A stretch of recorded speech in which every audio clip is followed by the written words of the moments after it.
자, 117회차 전산 회계 2급 문제 7번입니다. 자, 조회 문제가 되겠습니다. 다음 사항을 조회하여 알맞은 답안을 이론 문제 답안 작성 메뉴에 입력하시오입니다. 이 문제는요, 여러분들 전산회계 2급을 물론 제 거가 조회수가 사실 얼마 안 나와요. 사실 조회수가 100 이상도 안 나와요. 제 거는. 그렇기 때문에 보시는 분들을 위해서 한번 설명해 보도록 할게요. 왜냐면은 제 거는 블로그 쪽에서는 이제 이름이 좀 있긴 한데 유튜브 쪽에서는 제 거 검색이 안 되거든요. 안 떠요. 게다가 워낙 경쟁도 세고 이러다 보니까. 그렇기 때문에 그래도 보시는 분들을 위해서 설명해 보도록 할게요. 자, 여러분들 회계 2급은 조회가 총 5가지가 출제됩니다. 그러면은 회계 2급에서는 당연히 중복된 부분도 출제된다는 것을 감안해 주셔야 돼요. 같은 부분이 몇 문제 나올 수도 있어요. 같은 부분이 3문제 나오는 경우도 있었어요. 심지어. 그렇기 때문에 5가지가 출제되고요. 회계 1급은 조회 문제가 8가지가 출제가 돼요. 이렇게 돼요. 8가지. 그래서 회계 2급에 나오는 부분만 5개만 여러분들 딱 숙지하면 돼요. 회계 2급을 처음 배우고 그 다음에 회계 1급을 배웠을 때 그 5가지는 기본적으로 여러분들이 알고 있는 거예요. 그럼 3개는 부가가치세 쪽에 나오기 때문에 추가된 3가지만 숙지를 하면 돼요. 어렵지 않죠? 예, 이렇게 이제 보시면 되고요. 무작정 외우면 잘 안 외워져요. 고등학생이 아닌 이상은. 그렇기 때문에 주로 나오는 부분이 어떤 거냐면은 거래처 원장, 그 다음에 총계정 원장, 계전별 원장도 해당됩니다. 이거를 하나로 합치면 되고, 그 다음에 1월계표, 그 다음에 현금 출납장, 그 다음에 재무상태표. 이렇게 5가지가 출제가 돼요. 이렇게 5가지요. 5가지 출제되는데, 거래처 원장은 이제 키워드를 파악할 때 어떤 거냐면은, 말 그대로 거래처라는 키워드가 있어야 돼요. 이거는 실무에서 제일 많이 쓰이는 게 뭐냐면 거래처 원장이에요. 제일 많이 쓰여요, 거래처 원장이. 그렇기 때문에 거래처 원장은 내 특정 거래처를 이제 조회할 때나 아니면은 전체 거래처를 조회할 때 많이 이용을 해요. 거래처 원장은 1일 1조회를 많이 합니다. 대체로. 특히 회계 쪽 하시는 분들은 거래처 원장 진짜 많이 쓰여요. 그래서 거래처 원장은 키워드가 거래처라고 되어 있을 때 이걸로 조회하면 되고요. 그렇기 때문에 지금 거래처 원장 문제가 나와 있죠. 2번에. 2번에 대한 문제가 거래처 원장이더라. 이렇게 나온다는 거예요. 이렇게 나오는 문제고 어렵진 않아요.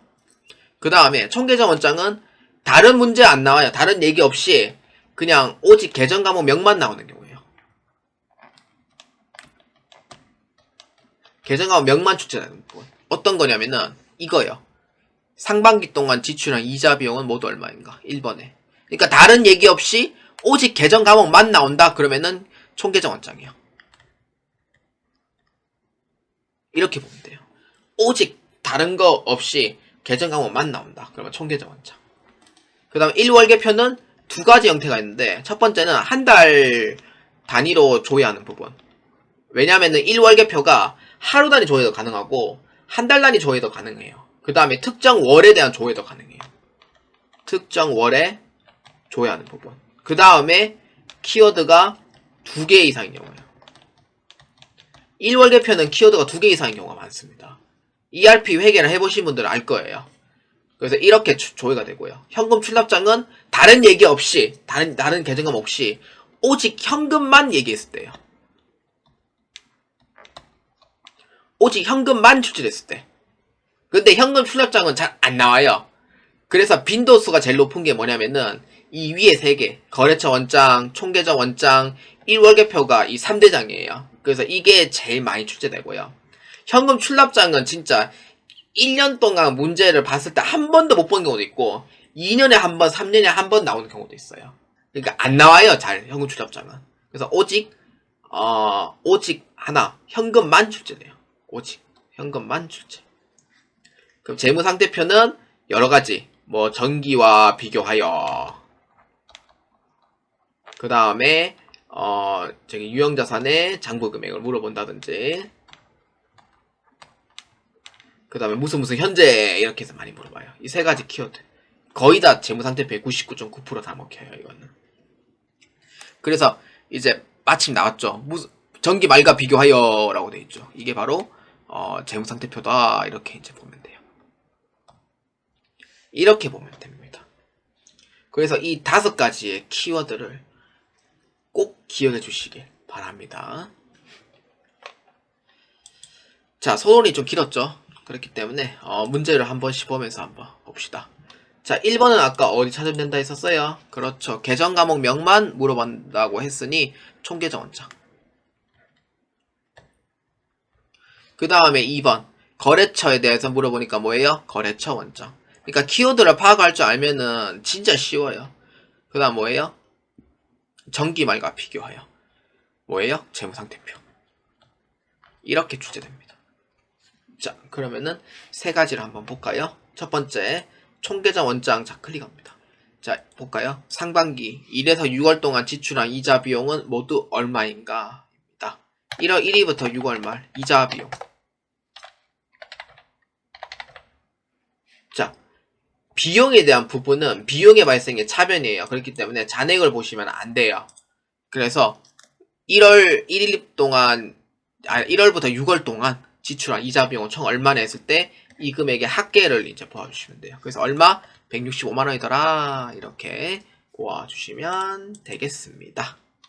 자, 그 다음 2번입니다. 6월 말 현재 거래처 성지 상사에 대한 선급금 잔액은 얼마인가? 입니다. 거래처 원장. 자, 클릭합니다. 자, 보면은 6월 말 현재라고 돼 있죠. 자, 1월 1일부터 6월 말이에요. 현재면. 계정 과목은 선급금. 자, 거래처는 성지 상사입니다. 근데 거래처가 아무것도 없으면은 그냥 엔터 치면 되고요. 특정 이름이 있으면은 그냥 성지 상사 검색을 해서 이용해 주시면 됩니다. 자, 선급금 잔액 얼마예요? 잔액을 보면 되죠. 얼마? 260만 원이더라. 이렇게 보아주시면 되겠습니다. 자, 그 다음 마지막 3번입니다. 6월 말 현재 전기말과 비교하여 유동자산의 증감액은 얼마인가? 입니다. 자, 여러분들 재무상태표. 자, 클릭합니다. 자, 기간은 6월 말 현재. 그래서 6월로 해주면 되고요. 전기 말과 비교하여 라고 되어 있죠. 그러니까 단기랑 전기랑 같이 봐라 라는 의미가 되고, 유동자산의 증감액은 얼마입니까? 라고 물어보니 이걸로 보면 돼요. 유동자산. 이해되죠? 자, 그래서 장기는 얼마냐면은 47-251-000이고요. 그 다음에 전기는 얼마냐면은 1억 6,916만원입니다. 자, 감소시 마이너스를 기재할 것이라고 되어 있죠. 그렇기 때문에 감소는 하지 않고, 그 다음에 증가가 된 부분이에요. 그렇기 때문에 302, 091, 000이다. 이렇게 기재해 주시면 되겠습니다. 자, 그러면은 1호 문제 답안 작성에 보시면은, 자, 여기 1번, 2번, 3번 입력해 주시면 되죠. 이거를 입력 안 하고 저장하면 큰일 납니다. 무조건 입력하고 저장해 주시면 되겠고요. 뭐 저장은 수십 번 해도 되고 수백 번 해도 되고 상관없습니다. 그래서 닫기 누르고 나중에 이제 답안 저장 이용해 주시면 되겠습니다. USB 없어져요. USB 없으면은 C 드라이브에 저장이 되니까 뭐 상관은 없고요. 실전처럼 연습을 해보는 것도 매우 좋은 방법이다 라고 보아주시면 되겠습니다. 자, 여러분 모든 문제 풀이 및 해설이 다 끝났습니다. 문제가 어렵지 않았고요. 전3회계 2급 여러분들이 이제 기초만 잘 쌓으면은 전3회계 2급은 무난하게 합격할 수 있어요. 그렇기 때문에 기출문제 도움이 많이 되셨으면 좋겠고요. 그 다음에 제 블로그에 있는 이론 문제, 그 다음에 전표에 대한 문제도 많은 도움이 되셨으면 좋겠습니다. 저는 여기까지 진행을 하도록 하겠습니다. 여러분들의 합격을 기원합니다. 2024년도 여러분들 수고 많으셨고요. 2025년도에 새로 준비하시는 분들이 많이 있을 겁니다. 그렇기 때문에 여러분들 취업이 어렵겠지만 그래도 전3회계 자격증을 취득하고 그 다음에 전문가가 이제 되는 양성을 거치면서 꼭 취업에 잘 되실 거라 저는 믿고 있습니다. 여러분들 꼭 많은 도움이 되시길 바랍니다. 저는 전3회계 1급에서 뵙도록 하겠습니다. 여러분 매우 감사합니다.